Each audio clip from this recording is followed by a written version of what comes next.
Breaking news శాసనమండలిలో YCP TDP మధ్య dialogue war కొనసాగుతోంది. తల్లికి వందనం పథకం అందరూ విద్యార్థులకు ఇవ్వట్లేదని వైసీపీ ఎమ్మెల్సీ ఇస్రాయేల్ ఆరోపించారు. 300 యూనిట్ల కరెంటు బిల్లు, రేషన్ కార్డు లేని వారికి తల్లికి వందనం పథకం వర్తించట్లేదన్నారు. ఈ విమర్శలకు మంత్రి లోకేష్ వివరణ ఇచ్చారు. గత ప్రభుత్వమే ఈ నిబంధనలు పెట్టిందని, తాము గత ప్రభుత్వ నిబంధనలే కొనసాగిస్తున్నామన్నారు. ప్రశ్న అడిగి మరీ ఇరుక్కుపోవడం అంటే ఇదే అన్నారు లోకేష్.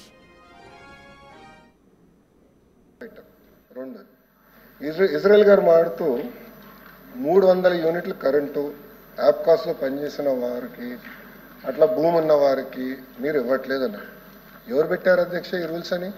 మీరే పెట్టారు. ఎవరు పెట్టారు ఈ రూల్స్? సార్ రూల్స్ పెట్టింది ఎవరు సార్? మీరే పెట్టారు. పులివెందుల ఎమ్మెల్యే జగన్మోహన్ రెడ్డి గారు పెట్టారు ఈ రూల్స్.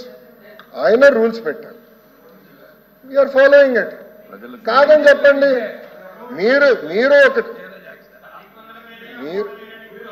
మళ్ళీ ఇప్పుడు మాట వేస్తారు సార్. ఇదే సార్ ప్రశ్న వేయించుకుని ఇరుక్కుంటా ఉంటే ఇదే అంటారు.